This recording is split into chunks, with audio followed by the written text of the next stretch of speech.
The first edition of the USA Today Coaches Poll has come out with the Volunteers ranking number 10. Too high, too low, or just about right? Your Tuesday Locked On Vols. You are Locked On Vols, your daily podcast on the Tennessee Volunteers. Part of the Locked On Podcast Network, your team every day.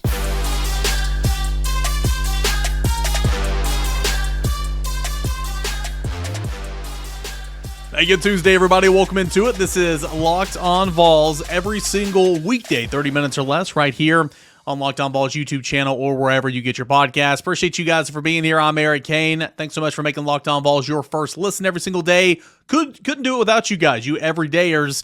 And we're going to get into some mailbag questions in segments 2 and 3 right behind reacting to Tennessee being ranked number 10 in the first edition of the USA Today Coaches Poll. Today's episode is brought to you in part by LinkedIn. These days, every new potential hire can feel like a high-stakes wager for your small business. That's why LinkedIn Jobs helps you find the right people for your team faster and for free. Go ahead and post your job for free at linkedin.com/lockedoncollege. Terms and conditions do apply. All right, so Tennessee ranks number 10 in the first edition of the USA Today Coaches Poll for the 2023 football season. I'm going to be honest with you. I don't pay attention to the Coaches Poll. I'm just going to be completely frank with you. I'll react to it right now because it's the first edition, but coaches don't vote on this. Mike Leach, and forever when I reference Mike Leach, I always follow it with RIP because, gosh, just taken too soon. But I would assume that he voted in his Coaches Poll because he was a former SID and he came from a small college ranks and everything. That's just kind of him.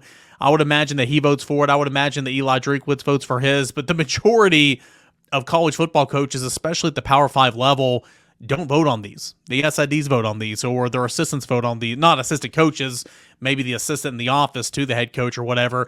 They vote on these. So I don't really take them very seriously. In the first couple weeks of the season, or really the first halfway through the season, I pay attention to the AP poll. Now, when the college football playoff rankings come out, that's what I pay attention to because at the end of the day, that's all that matters, right?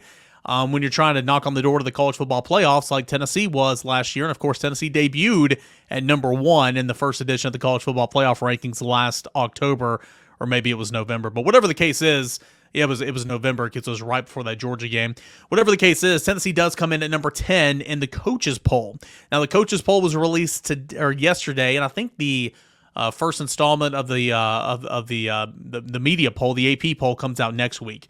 But Tennessee came in at number 10. Immediate thoughts, initial thoughts, wasn't shocked whatsoever, but it was probably just a little high. And that's just for me, okay? And again, I say a little high, maybe by a couple spots. I expected Tennessee to be anywhere from 13 to 16. I thought Tennessee would be a top 15 team, but it would be in the low to mid teens is kind of what I was expecting.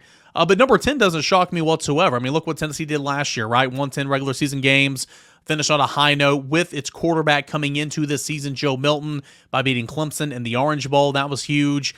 Despite losing, Jalen Hyatt, Cedric Tillman, Darnell Wright, and of course Hendon Hooker, you do bring back loads of experience with some high expectations. So I'm not shocked whatsoever that Tennessee was ranked at number 10. But I thought it might have been a couple slots a little too high, if you will. The team sandwiched around Tennessee. Number 9 is Clemson. A little strange, right? Because you went ahead and lost a lot of players. And, of course, Kate Klubnik, quarterback Clemson, the Tigers in that Orange Bowl victory, or that Orange Bowl loss to Tennessee. So you would think that Tennessee and Clemson should be flip-flopped a little bit, but Clemson comes in at number 9. Washington comes in at number 11. You look at the rest of the poll, 1 through 5, Georgia at 1, Michigan at 2, Alabama at 3, Ohio State at 4, LSU at 5.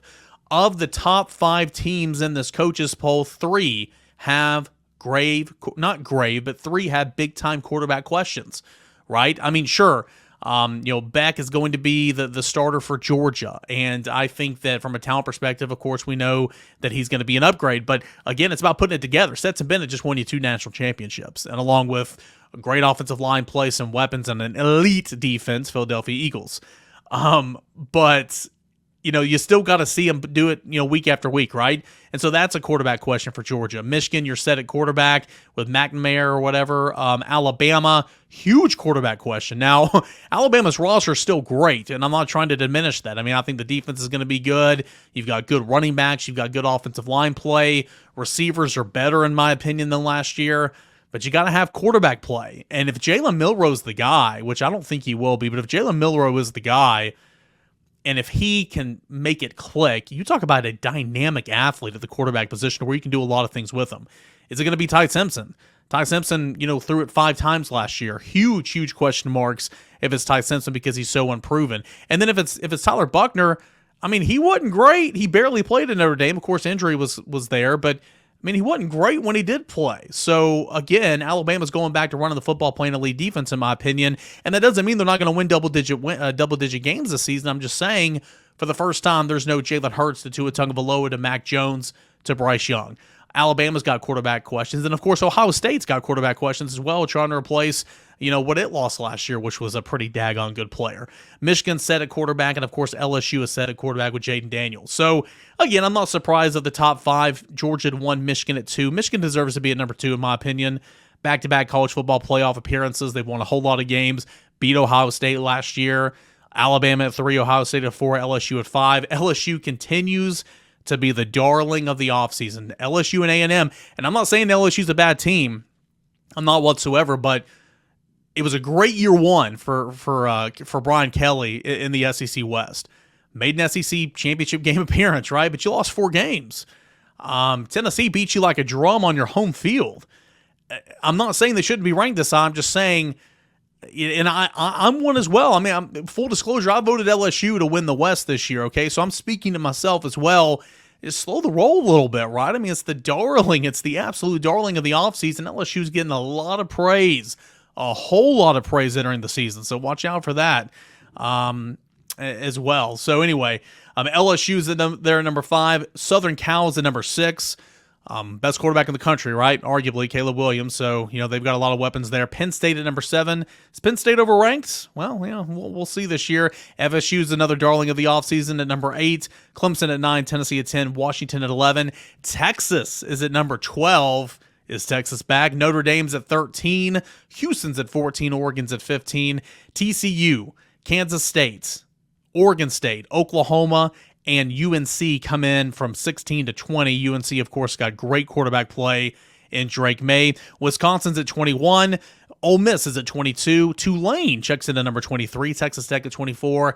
And Texas A&M is at 25. For Tennessee, only 3 opponents show up in this publications, of course, USA Today, and this publication's coaches poll for the top 25, Georgia, Alabama, and Texas A&M. That's pretty light compared to how many teams usually litter these polls that's on Tennessee's schedule. So Tennessee's got to make the most of it. But Tennessee coming in at number 10. I'm not shocked whatsoever, especially how you ended last year. The caveat here with the quarterback that's going to lead your team this upcoming season. So I'm not shocked.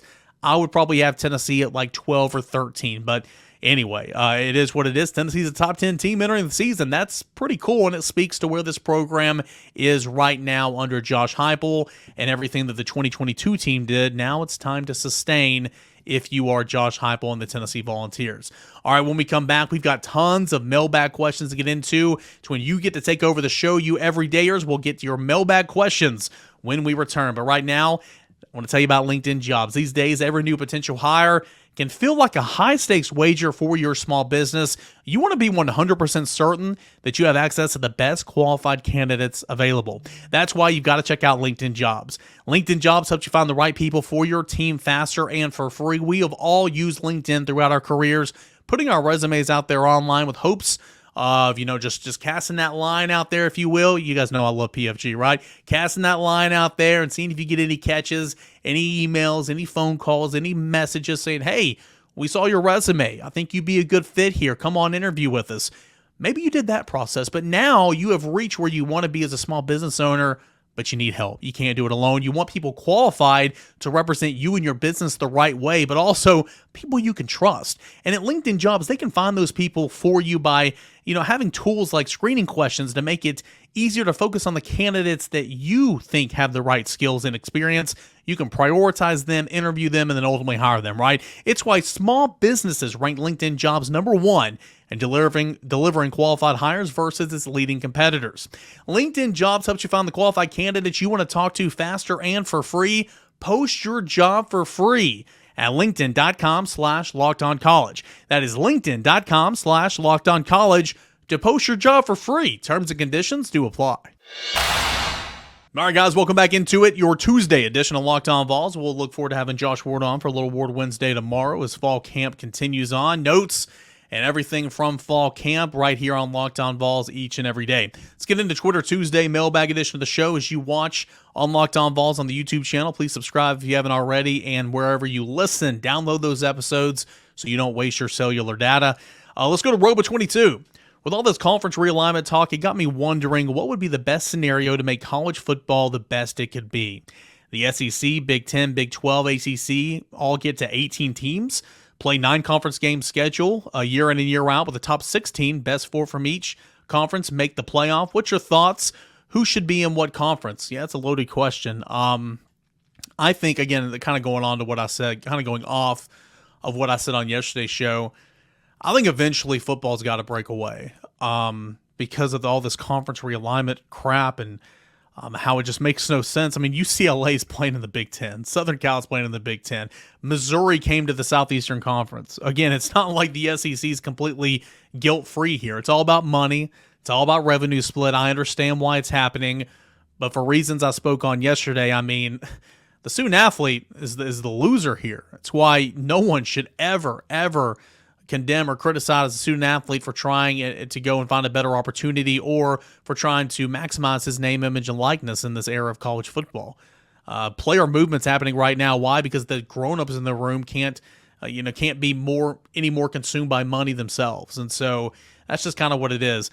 For me, I think football should break away. I think there should be a college football president, a commissioner. I think that the college football playoff, which is not a part of the NCAA, should go on, and you should crown a champion, everything, and it should not be a part of the NCAA. That's just my opinion. Therefore, you could leave, the baseballs, the volleyballs, all those non-revenue sports, even basketballs for the most part, in my opinion, where they are, and they can be a part of the NCAA and still be regionally where your family can come and see it. But again, toothpaste is out of the bottle here with all this realignment stuff, so it's not going to happen anytime soon. For me, though, I think 16 is a really good number. We'll see if Tennessee, we'll see if the SEC continues to add it all. What does the ACC do? Are they going to go and get Cal and Stanford? What's that look like? As far as potential teams to come to the SEC, I'll say this. I think the SEC should swing for the fences here. And it would be interesting, though, because they already have their own network, television deal. But you go get Notre Dame. I mean, you talk about adding to the Southeastern Conference and the pageantry of being the best there's out there. You go get Notre Dame. I'm not saying it'll happen, but that's what I would do if I was Greg Sankey. It's not like it would bring a whole lot to the table, but I would love for West Virginia to be in the Southeastern Conference. Gosh, I would love it. And I would also love for Carolina, for Clemson, for Duke, and for NC State to be in the SEC. That's just me. And I understand, go get Tallahassee, FSU, go get Miami, that TV market. But look at what else you're also adding if you bring those 4 teams in here. You're adding good football programs, but you're also adding some great basketball options as well. That's kind of what I would do. Could do a whole show on this, but I'll move on. Rob, appreciate the question there. Let's go to Jacob Hatfield. Who are all the seniors for this year's offense, defense, and special teams? I went through here and I made a list. These guys are guys who could leave after this year. Now, some have, a couple of them have COVID year remaining, opportunities. But, who's to say if they're going to use those or not? But here are the seniors, and I hope I didn't leave anybody out. Here's some seniors at each position that will play this year at some point. Joe Milton, Jabari Small, Jacob Warren, McCallum Castles, John Campbell, Ollie Lane, Cooper Mays, Javonte Spraggins, Gerald Mincy, J.J. Crawford, Romel Keaton, Brew McCoy, Danico Slaughter, Gabe Judy Lally, Jalen McCullough, D. Williams, Warren Burrell, Kamal Haddon, Wesley Walker, Brandon Turnage, Keenan Peely, Aaron Beasley, Tyler Barron, Elijah Simmons, Amari Thomas, Karot Garland, Bryson Eason, Roman Harrison, and your kicker, Charles Campbell. Those guys are all seniors. Again, some of those guys could come back next year and play if they have a COVID year. Milton can't. Let's see here. McCallum Castles can't. Jacob Warren can't. Let's see here. Jalen McCulloch, I don't think he can come back. But anyway, a lot of these guys can come back. But those are some of the seniors to keep in mind for this year. Let's go to Sam Hargrove. I believe the O-line is key for this team. How is that unit developing? Good question here. It's early in camp, okay? They've had 5 practices by the time I'm recording this episode. Knee pads and thigh pads have not even been put in yet, meaning they've not gone full contact, absolutely full go. With the offensive line, it's a developmental position to where you really need to scrimmage. You need to go 11 on 11. You need to see those pads popping. So I'm not going to sit here and say that, wow, big issues, because I don't think we're far enough along in camp right now. But I will say this, backup center is a real question right now, and you hope it doesn't come to that. But Cooper Mays, you need to keep him healthy because the backup center is a massive question right now. At left guard, it's not decided. At right tackle, it's still very much not decided. And we'll get into this here in a moment about recruiting, but you look at who you could lose on the offensive line and defensive line next year. My goodness, the trenches is a grave concern moving forward. You need these guys to develop and to step up and be SEC players. So offensive line's going through it right now, and it's early in camp. That's what's supposed to happen. I'm not going to sit here and say that it's going to be an issue or a concern this year for Tennessee, but there's some big-time questions that got to be answered on the offensive line. I think once you get in full pads and continue to get going, you're going to see some of those questions become answers later on. So we'll see. We'll learn a lot on Thursday after the first scrimmage, but right now the offensive line is still working through it for sure. Let's go to Zachary Casey. Do you see Arian Carter becoming a starter by midseason? Depending on injury.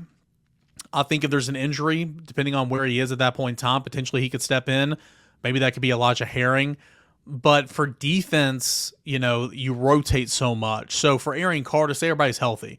Maybe Arian Carter goes from playing 15 to 20 snaps a game to 40 to 45 snaps a game. And that's kind of on par with what Aaron Beasley and what Keenan Peely are playing as well, maybe in a 3 to 4 man rotation. So I think more are going to play, so maybe the snap count won't be that high. But instead of looking at it like starter or non-starter, look at snap counts because Tennessee's going to play a lot of linebackers and Arian Carter's going to play. The last one here for this segment before we get into a lengthy segment number 3, Trevor wants to know, does Tennessee run 4 wide receiver sets this year? We will see. I think in your response there, your question, you said I think it'd be a shame if those 4 guys, meaning Ramel Keaton, Brew McCoy, Dante Thornton, and Squirrel White aren't on the field at the same time. I would agree with you. But again, I continue to go back with this tempo, with the way Tennessee runs and the way Tennessee is balanced offensively with throwing the football, running the football. You have got to have a tight end on the field. And so because you have to have a tight end on the field, that does not allow you to go 4 wide receiver sets a lot of the time because if you stop and sub, that allows the defense to also sub. If you're going tempo and Tennessee runs a receiver or runs a tight end off and brings a receiver, the umpire will sit there on the ball and say, hold, wait a minute, and will allow the defense some time to sub. And then he will get off the football and then let Tennessee resume his tempo. So I'm sure we'll see it a little bit this year. You saw it a smidge in 2021, but I think the main personnel for Tennessee will continue to be 11 personnel with a tight end and a running back on the field at the same time.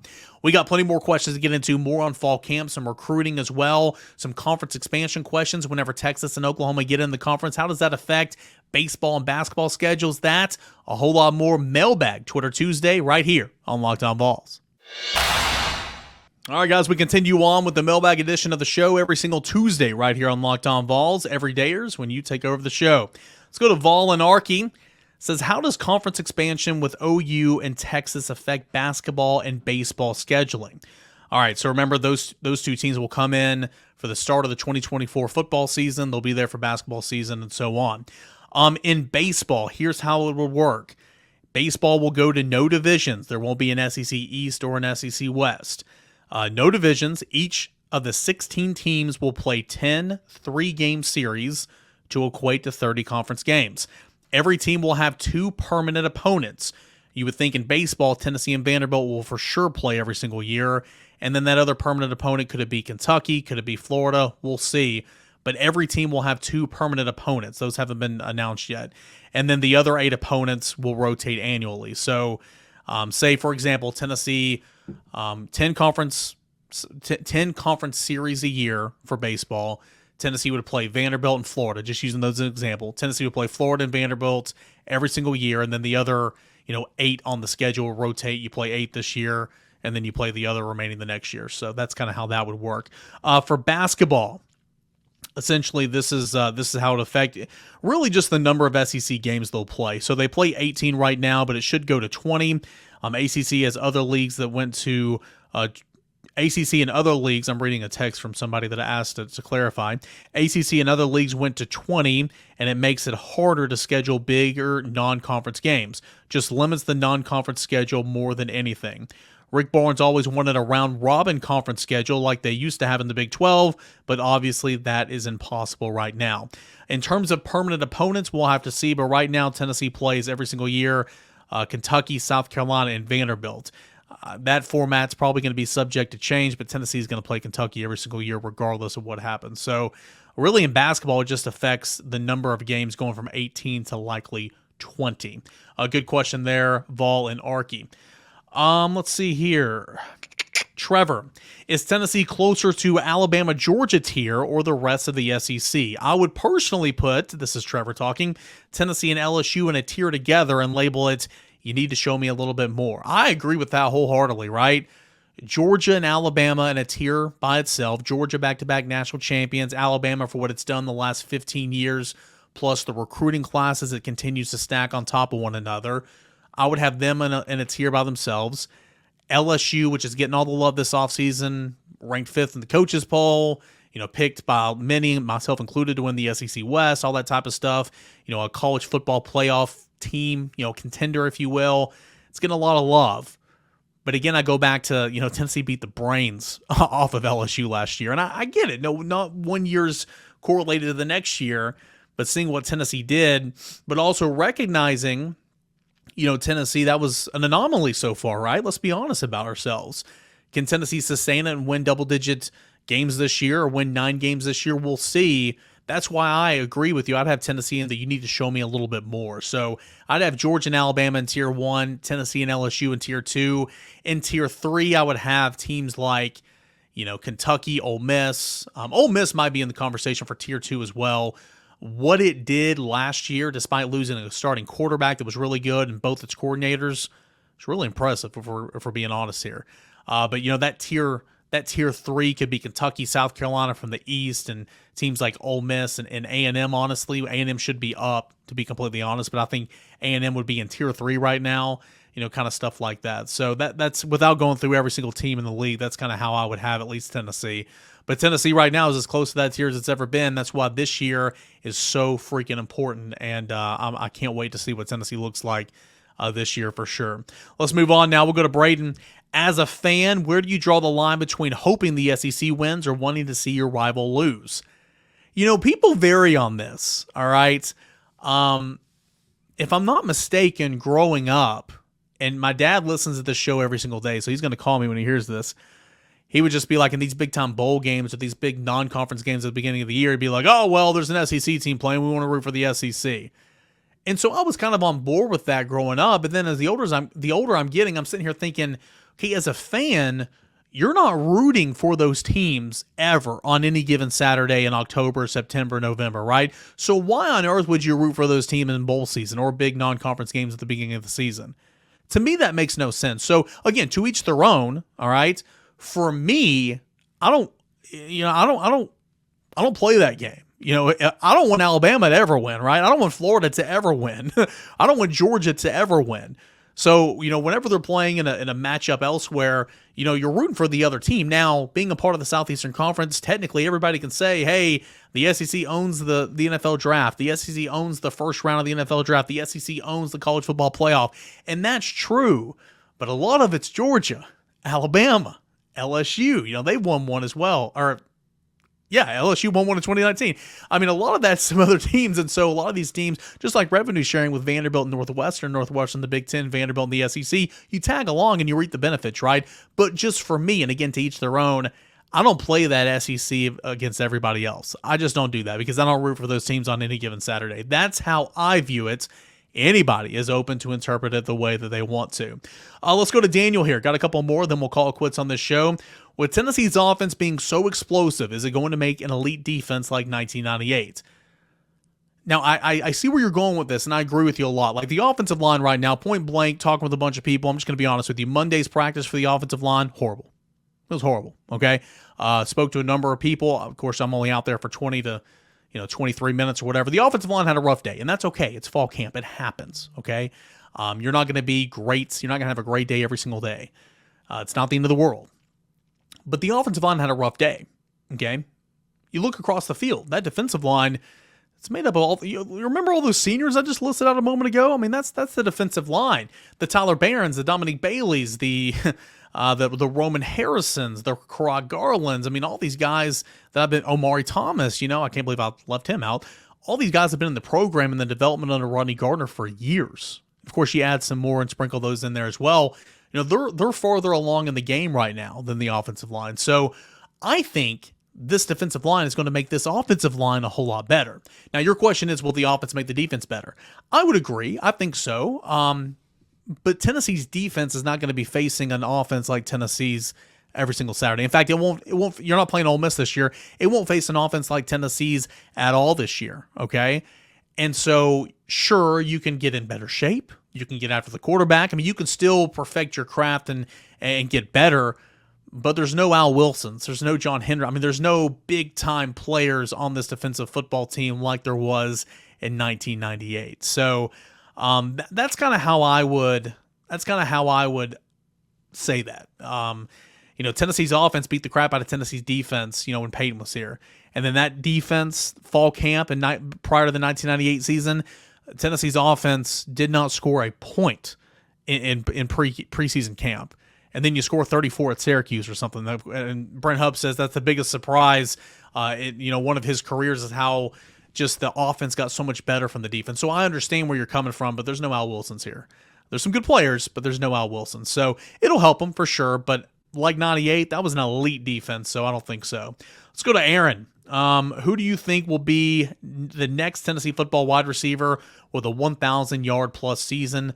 Will it happen every year? Will it happen this year? My money is on Keaton, saying he explodes this season. Well, to put it bluntly, to put it shortly, Tennessee's had back-to-back years with a 1,000-yard receiver in the Josh Heupel offense. Year number one, it was Cedric Tillman. Year number two was Jalen Hyatt. My money is going to say that there's going to be a 1,000-yard receiver this year as well. And as long as Josh Heupel's here and you got adequate quarterback play, I bet there's going to be a 1,000-yard receiver every single year. You kind of knock on wood there. For me, make your guess, right? Pick your poison. Dante Thornton, if he stays healthy, think it could be him. Certainly could be Ramel Keaton. I'll say Brew McCoy. I think Brew McCoy is going to be the leader of the group. But again, it's kind of pick your poison, right? There's a lot to choose from. Let's go to Seth. Is simply better recruiting what's going to take us to beat Georgia, or is there something else that has to happen? Home field should help a lot if we take care of business before then. Also, the coaches poll having us at number 10 and the AP poll coming out next Tuesday, are they pretty similar? Yeah, I think Tennessee will be pretty similar in the AP poll, just like the coaches poll. Might not be 10, but I probably would have Tennessee around 13 or so. We're going to fill out a weekly college football top 25 right here on the Locked On Podcast Network. So I'll show you what I vote for each and every week. But I think they'll be similar. Might not be number 10, but I think it'll be similar. And what's it going to take to beat Georgia? Well, year in and year out, you got to continue to recruit better. Georgia's done that for the last 6 or 7 years. That's why Georgia is who Georgia is now. Home field advantage surely will help some this year. But I think over the, for this year, turnovers, cash in on those turnovers, home field advantage, all that, don't turn over yourself. I'm looking at this more in terms of getting up on that tier and recruiting, to answer your question for sure. Also development. And we've seen the development from Jalen Hyatt, from Hendon Hooker, from Omari Thomas with this coaching staff. Can you continue that development and recruit dudes? I think that's what's going to take you over the top. Let's go to Smokey's Blankets. Is it earth-shattering if Tennessee goes 8-4? I feel like that's the floor this year. We used to be happy with beating one of the big three. Now people talk like it's a failure if we lose to one. Great question. I agree with you. I think 8-4 this year would be a failure, or would be very disappointing. Okay. I think 9-3 is fine. I think the expectation should be 10 wins. But if you finish with 9 wins, that's fine, especially looking at all you lost from last year. As far as the big three, man, I understand. And again, I get it's a place you haven't won since '03, and I get it. Florida's dominated this series, but my God, if there's ever a year to beat Florida in the Swamp, it's this year. Go do it. I think if you lose, especially depending on how that game looks, like if you lose by a couple scores, that would be very disappointing, in my opinion. But it's never a given. That's why I'm saying you can't just assume you're going to win that game because you never do. But you got to go out and beat Florida this year, right, if you're Tennessee. So, to your point, is it earth-shattering if Tennessee goes 8-4? It shouldn't be, but I believe it would be disappointing, and I'll stay by that. If Tennessee goes 8-4, I think that's disappointing, and I think you would agree with me there. Wade says, are you going to have a big set like this year, a big set like last year in goal line with going with Fant, or if so, sorry, I can't read my own writing. All right, let me start this over. Here we go. 3, 2, 1. Are they going to have a big set like last year in the goal line to go with Fant? If so, who do you think will be getting the handoffs? Good question. We'll see. You know, that Fant thing didn't happen until the Alabama game, if I'm not mistaken. Khalifa Key is a big boy. Is he ready as a true freshman to have that, type of situations, goal to go, 5-yard line or whatever, 4th and 2, from the 40+? Are you ready for that situation? What about Cam? Same thing for Cam Selden. Both those guys are bigger backs. In my opinion, Tennessee will roll with a hot hand, whoever's out there the first couple of games. But I would love to see one of those two freshmen get the football in those situations. To your point about Fant, there's nobody on this team like Princeton Fant. Cam Selden's the closest, and of course, he is a true freshman. So we'll see. My vote is for one of those true freshmen, but where are they in their development at this point in time? Last one goes to Bruce on the loose. Where do we need to focus on recruiting? What is the area that either needs more depth or more talent? I kind of answered this earlier. It is 100% the line of scrimmage. 100% the line of scrimmage. I think Josh Heupel showed that, there's a quarterback he wants. He's going to go get it. Nico, number 1 overall player in the On3 rankings in the class of 23. They saw Jake Merklinger. They went and got him. And for the 24 class, they're going to find a quarterback. Receiver's been pretty good. You've recruited edge rushers at an elite level. Now it's about developing those guys. I think you've recruited some damn good linebackers. Trench play, specifically offensive tackle. Offensive tackle, you've got to recruit better. Absolutely, offensive tackle, you have got to recruit better. So you got to develop those guys too, because Tennessee could lose a lot on the offensive line heading into the 2024 season. But to answer your question, it's offensive line, specifically offensive tackles and defensive tackles. That is how I would answer that. All right, guys, appreciate you. So sorry for hanging on a couple minutes longer, but I wanted to get all these questions that you guys send in answered. Every single Tuesday, Mailbag edition of the show, Twitter Tuesday. No, it will not be X Tuesday. Shout out to, I believe it was Trevor that said that. We were talking about it. Yeah, Trevor. We're not going to rebrand that, okay? We're still Twitter Tuesday here with the Bird. But I appreciate you guys for sending those in. It's when you guys get to take over the show every single Tuesday right here on Locked On Vols. If you haven't already, please subscribe. We made a big push yesterday. We're a little over 150 left to get to 8,000. Let's not wait to opening day. Let's not wait to kickoff. Let's get to 8,000 subscribers on the Locked On Vols YouTube channel. Let's do it this week, all right? That's the challenge. If you haven't already, please subscribe. Would help this show out an awful lot. We are a top 100 football podcast in America, and it's only because of you guys, your support. Thank you so much for listening. Wherever you get the podcast, we'll come back tomorrow, the Award Wednesday, tell you what I saw from Tennessee football practice. This is Locked On Vols.